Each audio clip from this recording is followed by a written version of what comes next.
കാശി എന്ന് പറഞ്ഞ ഒരു പയ്യനുണ്ടായിരുന്നു. അവന് ഒരു സെൻ മാസ്റ്ററിന്റെ അടുത്തൊക്കെ പോകുന്ന ഒരു കുട്ടിയായിരുന്നു. ചെറുപ്പം മുതലേ മെഡിറ്റേഷനൊക്കെ ചെയ്ത് അങ്ങനെ ഫോളോ ചെയ്യുന്ന ഒരു കുട്ടിയായിരുന്നു.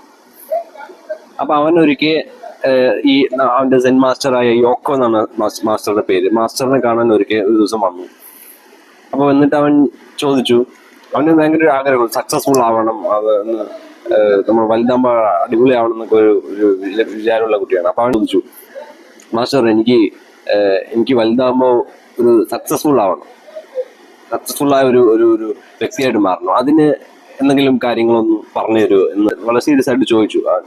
അപ്പോ യോഗ മാസ്റ്റർ പറഞ്ഞു, ഓക്കെ പറഞ്ഞു തരാം എന്ന് പറഞ്ഞിട്ട് ഇദ്ദേഹം പുറത്തേക്ക് പോയി ഒരു നഴ്സറിയിൽ പോയിട്ട് 2 ചെടികൾ വാങ്ങിച്ചിട്ട് വന്നു, 2 പ്ലാന്റ്സ് വാങ്ങിച്ചിട്ട് വന്നു. ഒരു പ്ലാന്റ് പുള്ളി ഒരു പോട്ടിൽ പ്ലാന്റ് ചെയ്തിട്ട് അത് ഒരു വരാന്തയിൽ വെച്ചു. പുറത്തല്ല, ഉള്ളിൽ വരാന്തയിൽ അത് വെച്ചു. മറ്റൊരു പ്ലാന്റ് എന്ത് ചെയ്തു, അത് നേരെ പുറത്ത് മണ്ണില് നട്ടു. എന്നിട്ട് നമ്മുടെ താഷിയോട് യോക്കോ മാസ്റ്റർ ചോദിച്ചു, നിനക്ക് എന്താണ് തോന്നുന്നത്, ഇതില് 2 ചെടികളിൽ ഏത് ചെടിയായിരിക്കും നന്നായി വളരുക, നല്ല അടിപൊളിയായി വളരുന്നത് ഏത് ചെടിയായിരിക്കും എന്ന് ചോദിച്ചു. നമ്മുടെ താഷി കുട്ടിയാണല്ലോ, അതൊന്ന് ആലോചിച്ചിട്ട് പറഞ്ഞു. അവന്റെ അറിവോടെ അവൻ പറഞ്ഞു, എനിക്ക് തോന്നുന്നത് ഉള്ളിൽ വരാന്തയിൽ വെച്ച ആ ചെടിയാണ് നന്നായിട്ട് വളരുക എന്ന് പറഞ്ഞു. കാരണം അവൻ പറഞ്ഞത് ഇതാണ്, അത് ആവശ്യമായ സൺലൈറ്റ് കിട്ടേണ്ട ഒരു സ്ഥലത്ത്, വളരെ കംഫർട്ടബിൾ ആയിട്ടുള്ള ഒരു സ്ഥലത്താണ് വെച്ചിരിക്കുന്നത്. പിന്നെ അതുപോലെ തന്നെ അതില് ഒരുപാട് ഭയങ്കര മഴയോ ഒരുപാട് ക്ലൈമറ്റ് പ്രശ്നങ്ങളോ ഒന്നും അതിനെ ബാധിക്കുന്നില്ല, വളരെ കംഫർട്ടബിൾ ആയിട്ട് അത് വളരും. അപ്പൊ അതായിരിക്കും നന്നായിട്ട് വളരുക എന്നാണ് താഷിന്റെ ഒപ്പീനിയൻ പുള്ളി പറഞ്ഞത്. അങ്ങനെ ഇത് പറഞ്ഞതിന് ശേഷം താഷിയും യോക്കോ മാസ്റ്ററും പിരിഞ്ഞു.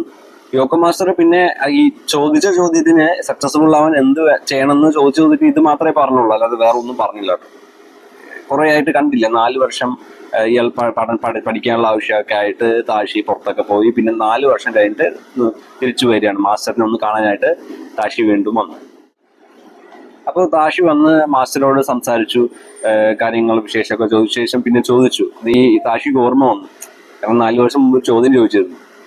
അപ്പൊ ചോദിച്ചു, മാസ്റ്റർ ഞാൻ അന്ന് ചോദിച്ചിരുന്നല്ലോ, എനിക്ക് പക്ഷെ ഒന്നും പറഞ്ഞില്ല, ഇപ്പൊ ഒന്നും അതിനെപ്പറ്റി ഒന്ന് പറയുമോ? അപ്പൊ മാസ്റ്റർ പറഞ്ഞു, ശരി അതിനെ പറ്റിയൊക്കെ പറഞ്ഞു തരാം, പക്ഷെ അതിന് മുൻപ് നമ്മൾ 4 വർഷം മുൻപ് നട്ട 2 പ്ലാന്റ്സ് ഉണ്ടല്ലോ, അതൊന്ന് പോയിട്ട് നമുക്ക് നോക്കാം എന്ന് പറഞ്ഞു.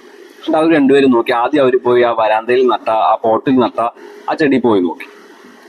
അപ്പൊ ആ പ്ലാന്റ് എന്തായെന്ന് വെച്ചാല് അത് വളർന്ന് ഒരു നല്ലൊരു ഹെൽത്തി ആയിട്ടുള്ള ഒരു നല്ല പ്ലാന്റ് ആയിട്ട് അത് മാറി.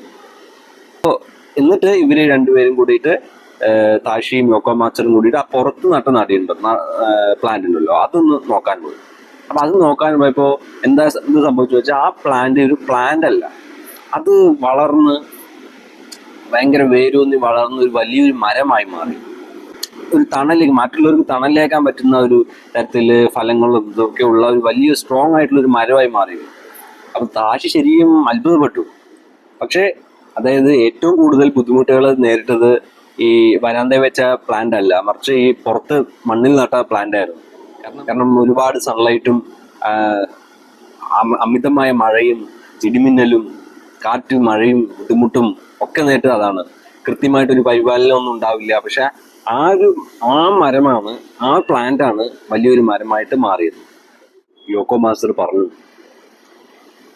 ആ ഒരു മരമായി മാറിയ പ്ലാന്റിനെ പോലെ നമ്മളെ നല്ലൊരു വ്യക്തിയായി, സ്ട്രോങ് ആയിട്ടുള്ള ഒരു വ്യക്തിയായി മാറ്റി നമ്മൾ നേരിടുന്ന പ്രശ്നങ്ങളും നമ്മൾ സോൾവ് ചെയ്യുന്ന ഇഷ്യൂസും അതിൽ വലിയൊരു പങ്കുണ്ട് എന്ന് പറഞ്ഞു. അപ്പോൾ ആ ഡിഫിക്കൽട്ടീസിനെയൊക്കെ നമ്മൾ ഡിഫിക്കൽട്ടീസായി കാണാതെ നമുക്ക് പഠിക്കാനും വളരാനുമുള്ള ഒരു സാഹചര്യമായിട്ട് വേണം കാണാൻ. സ്റ്റെപ്പിംഗ് സ്റ്റോൺ ആണ് അത്. ഓരോ പ്രശ്നങ്ങൾ പടിപടിയായിട്ട് സോൾവ് ചെയ്ത് വരുമ്പോഴാണ് നമ്മൾ കൂടുതൽ വളരുകയും നമ്മൾ ഒരു സക്സസ്ഫുൾ പേഴ്സൺ ആകുകയും ചെയ്യുക എന്നൊരു വലിയൊരു ലെസൺ യോക്കോ മാസ്റ്റർ താഷിയോട് പറഞ്ഞു.